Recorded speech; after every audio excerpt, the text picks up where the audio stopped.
I'm Duncan. This is John. As Owen said, we're with MBA.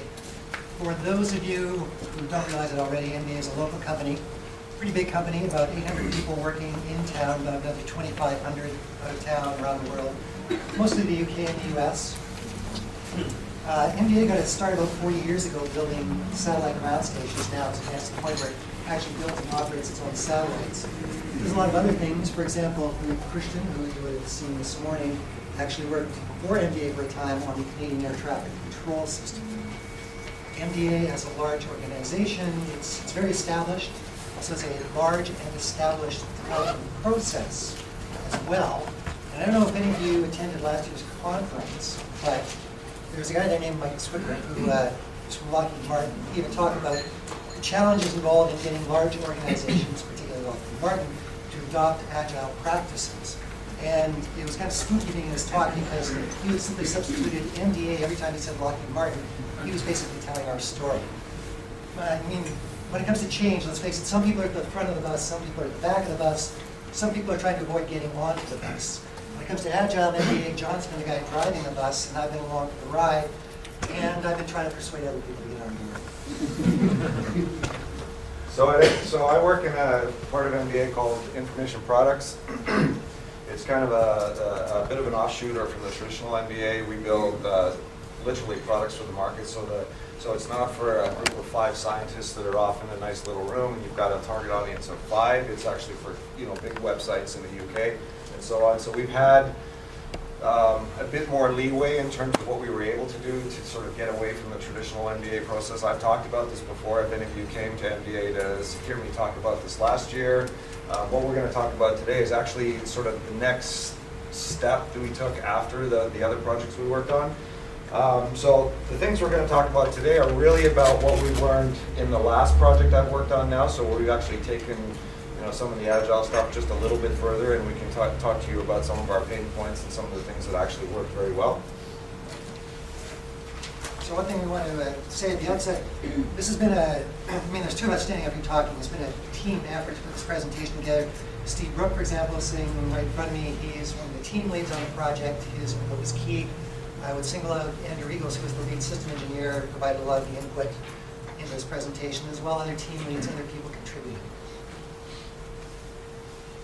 So today we're going to talk about DDD plus BBB, and we're going to talk about what it is that we think that means. I wanted to see a show of hands. How many people have actually read this book? All of it? All of it. Wow, that's good. How many people are actually using the ideas from this book? Oh, that's not. Oh, very good. All right.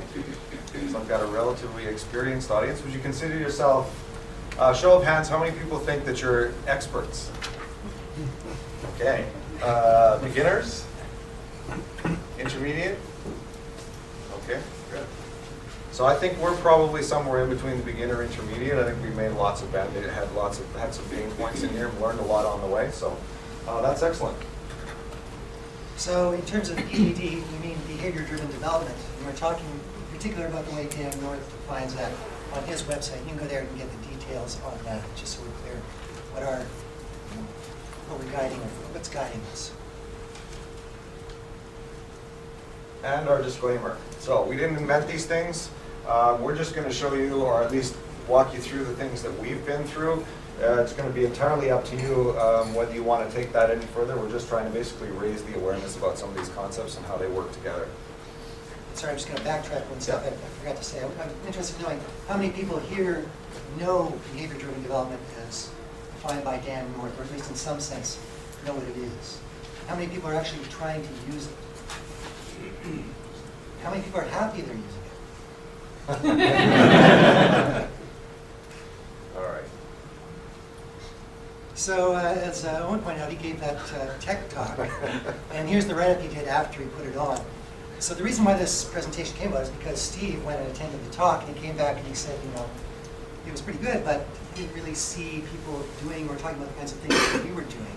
So we thought it'd be good to so as Agilists, we're inclined to pay more attention to interactions, to people than to processes and tools. And the interaction which gets, I think, the most airtime is the one between the customer and the project team. You want to develop a good relationship, you want to have good communication, and that's a yardstick for whether you're going to succeed. But it's usually not as straightforward as that. There's not just the communication between those two, but there's the communication that happens between analysts and developers. Because often it's the analysts who are talking to the customer. They relay information to developers. Even if there's good communication between those two sets of parties, if you have a disconnect between the way they're communicating, that can get you into trouble too. So what I found was that when we started down the path of DDD, we actually followed, it allowed, certainly it was almost obvious that between the customer and the analyst, DDD kind of just happened, right? They speak in the same terms. The real disconnect happens when you go from the analysts to the developers, because developers talk about databases and all those kinds of things. Customers don't really talk about that kind of stuff. They want to talk about their business domain. So DDD, I found, took us to the developers. What I found with BDD was it brought us back. Is that I could complete the life cycle, is that I could have my developers understanding test cases that were written in a language that the analysts were speaking, and we had reasonable scenarios that the customer had feedback from his original inputs, and it came all the way back out the other side. Quite important. BDD took us the last step, the final step back to the customer. So, in terms of that separation between the two relationships, the project that we were on is a good sort of example of the things we're talking about, because there's a very clear split between the analyst team and the development team. We have the system engineering team, and then we have the development team, and a fairly established protocol for how they interact with each other. So I was on the system engineering team. I wasn't the lead system engineer, but I was on that team, whereas John, on the other hand, was on the other team. So software architect's what they call me. I'm a jack of all trades. I do just about everything. I had roughly 3 or 4 teams working for us with 3 or 4 developers underneath, varying skill levels is basically what we had. We also had co-op students that came and worked with us for a while, so we had quite an interesting challenge with sort of knowledge transfer and those kinds of things. So the title of this talk is about BDD and DDD, and the success that goes with that, but I can tell you that when we first started down the road of this project, that success was not something that was working very well for us for the first 6 months. Well, what's a system engineer in your organization? That can encompass a variety of things. It's effectively, I say analyst in general terms. It may range kind of from more like domain analysis to, say, a hardware engineer, for example, depending on. And in our case, the SEs in our group are, would be the customer proxy, if you like. He's the guy or the people that actually as close understand our customer as possible without our customer actually being in the room. So we're going to kind of lead you down the road of what happened when and how we got to the next stage. So for some context, the project that we're on, about 500 pages. And depending on your point of view, he's either a very thorough writer or a very long-winded writer. So for those of you who might want to avoid reading the book, I think we can summarize it like this. So I think we just saved you, maybe a week of reading and $50. Yeah, actually, it's probably more like a year, as I'm sure most of you guys understand, or at least those who've read the book. I've read it 6 times at this point. I'm still not beyond, I think, about chapter 4. In terms of actually using it, right? There's things later part of the book that I just haven't had a need for, so I have not even bothered to try. But it is very, very intense. There's an annotated version, I think, from InfoQ on the web as well. If you don't want to read all 500 pages, I would highly recommend you read the condensed version because it isn't quite as wordy. But once there are parts in the book that you don't understand, you may want to go back to the bigger book to actually get more in depth about it. I think it's called Domain-Driven Design Distilled. Yes, yeah, I think you're right. Yeah. There is a new book, Domain-Driven Design Quickly, with Eric's annotation. Is that right? Oh, good. Just lately. So on the first point, a single domain language, Evans calls this a ubiquitous language. Ubiquitous meaning it permeates everywhere. Has anybody looked at the Dan North stuff at all? I think that Duncan asked this before, but I want to ask it one more time. Just one thing. Anybody else? A few people? Okay. So how many people actually write stories? Have I got story writers in here, or have we got developers in here? Story writers? Okay, you? Anybody struggling with writing those stories of the few people that raised their hands? All right, got a few of those too, good. Because we struggled, we had lots of pain with that stuff. So, so we saw this stuff at, just to make sure I'm on track here. Yeah, we saw BDD at DevTeach, like I said. We spent 8 hours with Scott Bellware and JP Buddha there. I would highly recommend one of their boot camp stuff based on what I saw at DevTeach. It was amazing. I mean, we spent 8 hours, everybody with laptops. We had, you know, it was literally a hands-on session. If you were a developer, it was great, right? I mean, you could sit there and do whatever you wanted. But even for myself, it was pretty good. You know, I was sort of looking for a sort of the better answer. So we found out that BDD really was the bridge that allowed us to go back and forth. It enabled me to write stories. It enabled me to start to write test cases, which was the missing piece. So let me give you an example of what I got out of writing a story. This was the big one, right? This was clarity at last, right? I had a template for a story that I could actually use, right? As some person in the business domain you're in, I want some kind of a feature so that I get this kind of a benefit. We get two things out of this. One, I get the same, you know, I get the same level of a story, roughly speaking, and we get to know why the customer wants it. And in fact, if you can't answer those things, for me, it was easy. I could then kick it back to my analyst and say, why are you doing this? Because you don't even know why we need this. So it helps you with the story writing. So a huge benefit, and the customer can read these. When we write these, we give them back to our customer. He's not that good at writing them yet. We're trying to get our customer to write these, a little bit challenging. So we write them, we review them with our customer. It's in a language our customer understands. So he knows what he's asking for and recognizes whether we actually got the thing right. Test cases on the other side allowed us to specify the behavior that went with the story. Now remember, a story is really a placeholder, as they say, to have a conversation. The conversation happens when you have your conversations, and then you start to have test cases that come out of those conversations. And these are the BDD specifications, where you actually specify a certain behavior. You specify the context that you're going to be working in, you specify the event that's going to occur, and what the outcome is expected to be. And these, again, this is in business terms. This is not about when the user clicks a button, some event's going to, the event is not the button click. It's something about what the guy is doing in his day-to-day life, as in the domain that they're working in. And of course, testing, right? BDD, we needed a way to get testing going, so it's, this is an atomic bomb test, but we still do test. BDD is still about testing. Specifications are about testing. We don't just write a unit test for the sake of having one anymore, though. The BDD has allowed us to sort of really focus on the types of things we wanted to test. And the BDD tests we've got today primarily are automated. Not everything. I mean, there's a bunch of UI interactions, and we have, because it's behavior that's also behavior of a user sitting there doing something, right? I mean, it's a guy working through the system. Then, so not all of it's automated. Didn't succeed in doing that. And it totally was consistent with my own experience previously. I was talking about that Scottish project. We were in the same bind. We started out with a whole bunch of use cases, which weren't massive, but they were big, and we needed to make them smaller. And for some reason, although theoretically you think it would be a big deal, empirically it turns out it always is hard, is what I find. So the success we got out of this with BDD was, the reality is it allowed you to sort of get the story right. We found that, I think my essay told me once, he said, when you get writer's block and you don't know what to do, start with what you know. And typically that's somewhere in the middle.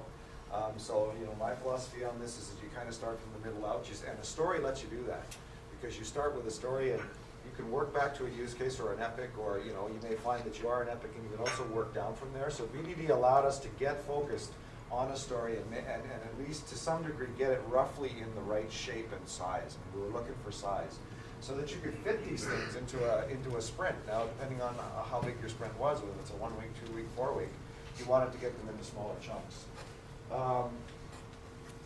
And the other part that I actually was going to talk about on the other slide was that when you're writing these stories and you write the test cases, what come out of the test cases sometimes, because you've started in the middle, you'll go to write the story and then you'll write the test cases, you'll look at the test case and recognize that you've got another story. Because you've not only got a when and a single event, but you've got a when and an and and an and and an and and an and, plus this happens. And so it'll help you get your stories balanced right. We found if you follow some of the BDD concepts that you'll get your story sizing right as well. They kind of naturally just fall out. So talking about the benefits of BDD, as I said, I joined late, but I got on the project and very quickly I could get up and running and writing stories. And it's such a cookie cutter thing. You're given this template, you just fill in the blanks and away you go. That's really helpful. The other thing about BDD is, I don't know if you guys have done lots of N units and J units and all that kind of stuff. What we found when we were doing just pure TDD is that the N units and J units typically would break. When you did a major overhaul in your system, you did a major refactoring, is that they were so tied to, to the inside parts of your system that the TDD style tests would break. What we found with the BDD, and we do both, but with the behavior-driven testing, what we found is that they were much more resilient to change in the software, because in the end, typically your behaviors didn't change. What was changing is that you learned more about your model, you partitioned it better, but the end result was the same. But your tests, our original unit tests, may have been tied to components in the system that weren't there anymore, that do different things internally, whereas the behavior tests actually focus more on the outward behavior, and we found that those, they just were far more resilient to change. As far as the challenges of doing this go, one for us has been traceability. So we started out with this requirement specification, and that was and is the document that the customer wants to use to sign off to say, actually, yeah, you successfully built what we contracted you to build. The use case should never say anything about a graphical user interface, for example. And I'm inclined to agree with him, because when you start getting into specifying that stuff, especially if you're trying to constrain the story, and particularly when we're talking about having tests that don't break easily. As soon as you start mentioning details about the user interface, you're pretty much guaranteeing your test is going to break when the user interface changes. But on the other hand, if you don't talk about the user interface in the story, then where do you talk about it? We have this, as I pointed out, this design spec from Frog, which has lots of detail about the user interface, but it doesn't say everything about it. And that thing was written as a static document, which we then proceeded to have to work with, and we have, naturally enough, made some changes along the way. So that needs to be dealt with in some way, and bottom line is we haven't really found the right answer to that yet. Anybody else struggling with speccing out UI work, doing UI work and struggling with speccing it out? Anybody find good answers? No, I'm waiting for you to tell. So this seems to be a common, go ahead. We have had some success with wireframes, they're also very lightweight. So we'll Yeah. do a whole lot of specking out the UI. Yeah. Just a wireframe interaction, and then as the user story is developed, the designer also develops in parallel. Yeah. It worked reasonably well. for That's what we've got. Frog did that for us as well. We have those wireframes as well. That's always part of their process. Yeah, that's and you're right. That's sort of what we're doing as well. Go ahead. I'm working with Face. We call it the user experience, and it's a big part of what we're doing. Yeah. So I have a talk actually coming out in an hour or so. So we're going to share some of the lessons that we learned over the last few years about. Excellent. I'm going to be there.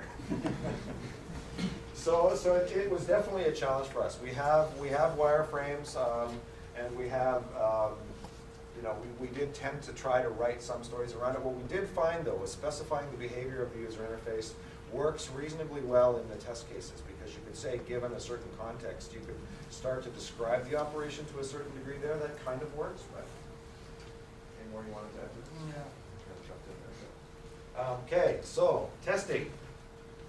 I think these are great, by the way. Duncan found these. Uncle Bob's 3 laws, right? No production code except to pass a failing test. So that means no extra stuff in the code. Write only enough of the test to demonstrate a failure, and write only enough production code to pass a test. Now, the reason this slide is up here is that the difference between what I think TDD is and what BDD is, at least from my perspective, is that BDD allows, the emphasis in BDD is about specifying the test cases, not about writing the test cases. It's about specifying them. So you get your customer telling you what he thinks the scenarios are going to be. What's the scenario when this guy tries to do something and it's an illegal operation? What's the scenarios? The BDD is more about the specification. And then ultimately, obviously, you have to write code to fill in those specifications. But because our SEs are writing the specification and the customers are writing the specifications, my developer, when he comes along, I don't know about you guys, but But typically on our development teams, it's always a challenge to get people to do TDD. To get test first is very difficult. It's one of the first things that falls away when everybody's under stress. We're under load. Guess what? We're not writing tests anymore. We're writing code because we've got to get it out the door. With BDD, and the other problem I think that I found, especially with mid or junior level developers, was that writing tests is actually hard. You don't know where to start. If you haven't actually, if you haven't done a lot of design work yet, and you haven't thought through the problem, and maybe you don't understand the domain that well, writing a test case is actually quite difficult. And what we found is that with BDD and the specifications that are in here, or scenarios or test cases, whatever you want to call them, they gave our developers a place to start. They would come along, they would read the story, they would get some sense of what the customer wanted, they would read the specifications, and they would say, wow, okay, I know what it is he wants to do, and then he would go off and do some analysis to figure out how it was going to get put into the code. Come back, give us an estimate, maybe have more questions, find more, because he had a base set of test cases to start from. They say, well, given all of these, now we're talking to a technical person, what about this, and this, and this, and this, and this? So we get more test cases. And so the net result was that I got far more than I actually wanted, which is okay. But they had a place to start. And I think the big thing in BDD is about getting those specifications up front before you write a line of code. And it really just is, in my view, an extension of TDD, but it takes you one step further because it's behavior, not just pure simple testing. And that's it. That's all we